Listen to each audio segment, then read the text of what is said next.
Welcome.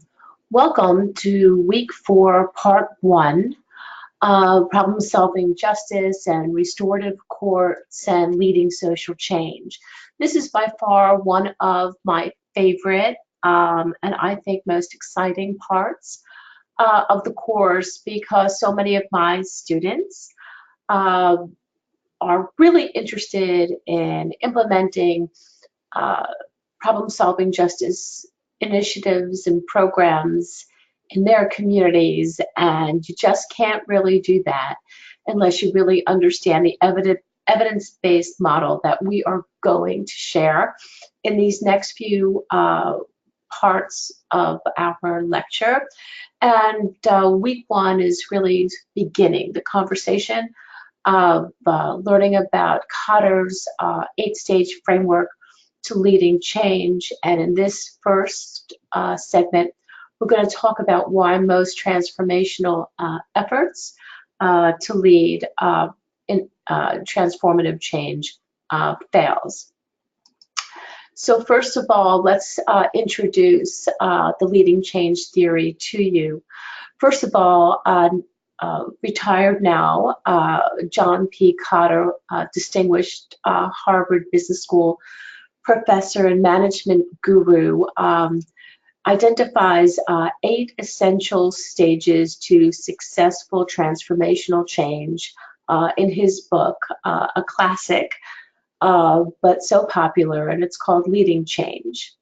And in Leading Change, Kutter bases his findings on 15 years of analysis of dozens of initiatives to produce organizational change, which essentially relate to restructuring organizations or systems, reorganizing, re-strategizing, trying to downsize, implementing quality programs, and also looking for cultural renewal.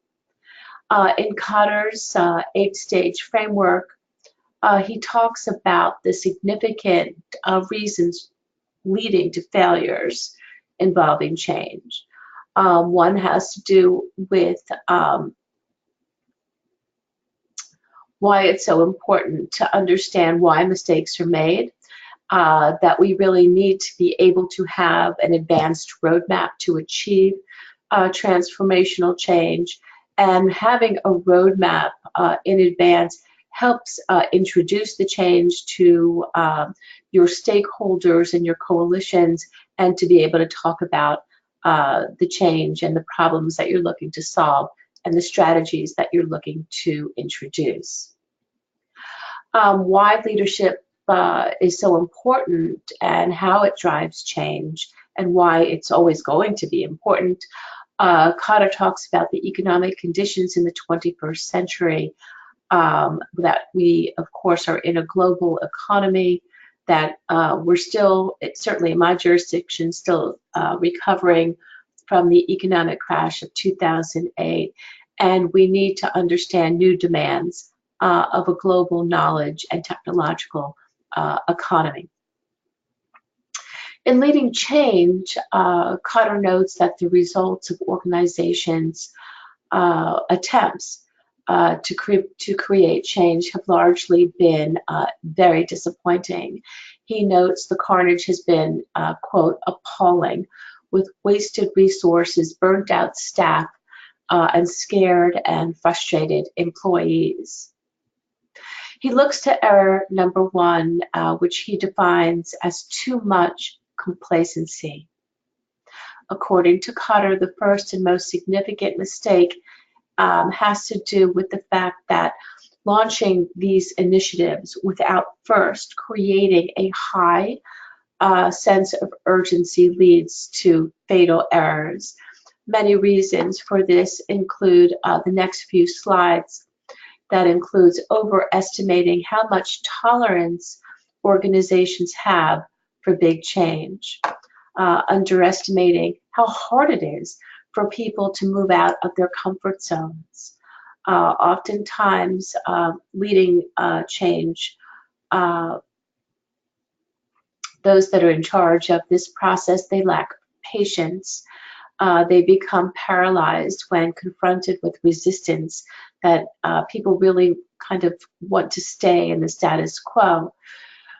People become defensive, morale drops, and people confuse urgency with anxiety. That pushes people further and deeper into trenches and into silos. The past tends to set the tone for the future, despite big plans. Uh, Leading change often fails due to a lack of a visible crisis, again, raising that sense of urgency, that there's low performance standards, there's insufficient feedback. All of these factors create a culture of yes, yes, we have our problems, but on the other hand, we're doing just fine, or I'm doing my job just fine. Let's talk for a moment about the power of bureaucracy. Without creating a high enough sense of urgency, people will not exert that extra effort that it takes to move these powerful bureaucracies. People won't make sacrifices, or systems just are incredibly hard to change. Individuals don't go the extra mile. They're not really interested, quite frankly, in learning new skills or new knowledge base. They feel that they're, not paid enough. They're, working too hard already and not being appreciated. And if change is superficial at best, outcomes will never be achieved. And that's usually the case that I've seen. So stage one, this is critically important, and I really want y'all to focus on this. I'm going to use the development of Broward's mental health court as a case study. You have got to have a high enough sense of urgency in order to get, the energy level that you need to really move these powerful organizations or bureaucracies. So I think we've already been through this. I'm not going to spend a lot of time, but the sense of urgency that we were focused on was the overcrowding in the Broward County Jail. There were several deaths by suicide. We talked about the high-profile case involving Aaron Wynn, the grand jury investigation, which led to a scathing grand jury report in 1994, and the media coverage that we had surrounding all of these problems, which we really defined as urgent. Error two is failing to create a sufficiently powerful and guiding coalition. In our case, that coalition was called a task force. According to Kutter, the most successful cases for transformational change had the most powerful coalition. Here's the elements of a powerful coalition. First of all, everybody there had formal titles. We had the sheriff, we had the public defender, the state attorney involved, we had state legislators, judges, directors, executive directors of agencies. All of these individuals not only had expertise and the information that we really needed to work together in order to create that roadmap for change effectively, but we also worked on building relationships and the capacity for leadership. So that power of the coalition, the guiding coalition, is incredibly important in order to ensure that the leadership does not just flounder in power struggles or is weak. It has to be a very, very strong coalition of like-minded people. In our case in Broward County, again, as a case study, our coalition or task force was led by a senior judge. He was highly, and also it was really shared leadership, to be honest about that, with Howard Finkelstein. So even though we had a chairperson, I really think they shared that leadership role. And Howard Finkelstein brought a tremendous amount of media savvy and charisma to that role. Again, all of the stakeholders were CEO, executive ranks, all members were in authority to make changes within their own organization. And again, we had media involvement. According to Kutter, the third error that is made largely has to do, again, with underestimating the power of vision and not raising that sense of urgency. But with regards to the issue of the power of vision, Kutter states that we must have a sensible vision. Vision plays key roles in developing a conceptual structure in order to direct and align and inspire actions, to guide decision makings, and to define the mission. How do you define success and change in terms the specific outcomes that must be achieved? Useful rule of thumb: whenever you cannot describe the vision driving a change initiative in 5 minutes or less and get a reaction that signifies both an understanding and an interest, you are in trouble. We're all familiar with Shark Tank and these e-pitches, and your vision has to be concrete. Broward's Mental Health Courts Coalition met for a very long time, almost 2.5 years, and during that time frame, these principles of building relationships and really having the high-level people around the table who all wanted to make change, but they couldn't figure out what kind of change they were really looking to achieve. So after many years of meeting and talking, finally the consensus just really couldn't be reached. And as I say, when the rubber hits the road, in a moment of frustration, in our case, the story goes that Chief Circuit Judge Spicer basically said to Howard, "What is it that you want?" Finally, Howard said, I just want my own bleeping court, as he put it. And so the group agreed to establish a dedicated problem-solving court to divert the mentally ill out of Broward County's jail in a misdemeanor court. And luckily, I was tapped to do that. Now, error 5 is permitting obstacles to block a new vision. Oftentimes, people in a coalition or work group will have a vision, and yet people look to the negatives and allow those obstacles to keep the vision from moving forward. In our case, we had a number of obstacles. We didn't have a budget. We had organizations that were siloed. Of course, we had stereotypic attitudes.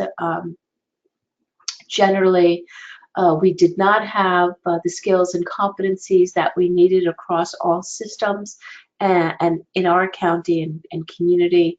And traditional processes needed to be realigned and restructured, and we needed buy-in from across all of these agencies, providers. So there was a tremendous amount of leadership that needed to happen. So if you are going to lead change, not only are you going to have to develop that sense of urgency and vision and get your high-powered coalition together to define that mission, but you have to have strong leadership.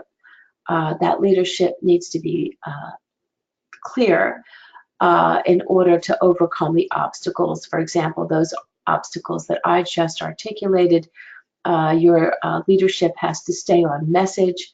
You have to look for that loop in communication, just like you're leading a campaign. Develop an operational plan by matching the goals with roles and functions. You must gain buy-in across systems, and intensive meetings, in my case, needed to occur uh, numerous times actually across systems and across the county.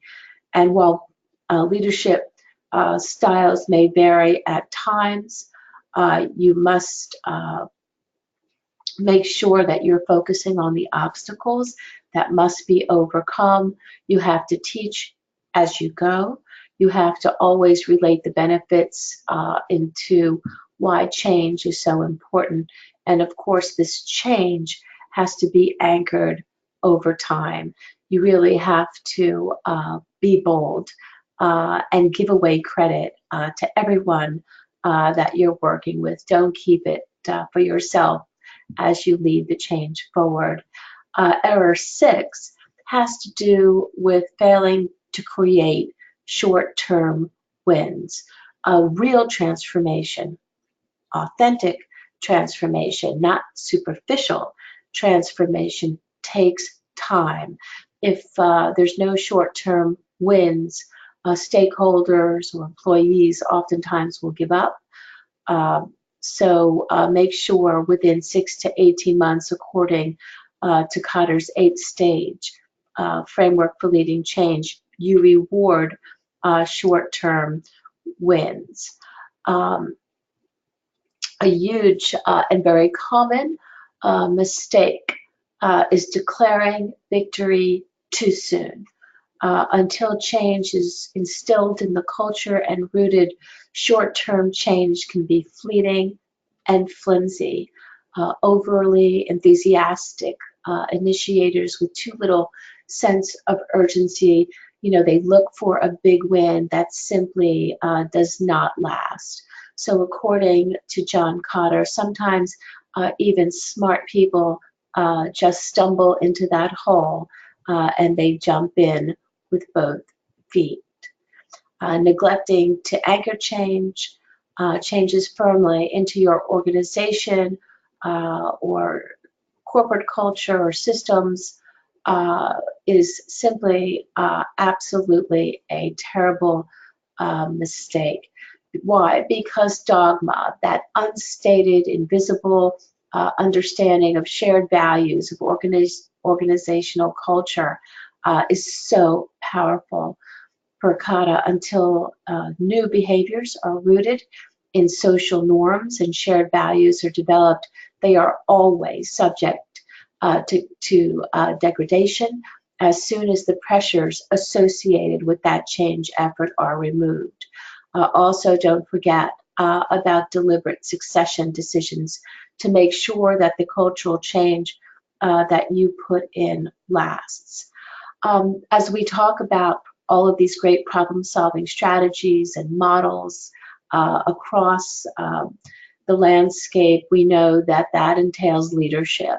And Professor Kutter's 8 Stages of Cultural Change Leadership provides a powerful roadmap to leading social change. I hope this roadmap is something that all of you will keep with you as you go down your road in your professional career, leading to change in whatever sector or discipline you seek to influence your communities. So stay tuned for part 2 in just a little bit.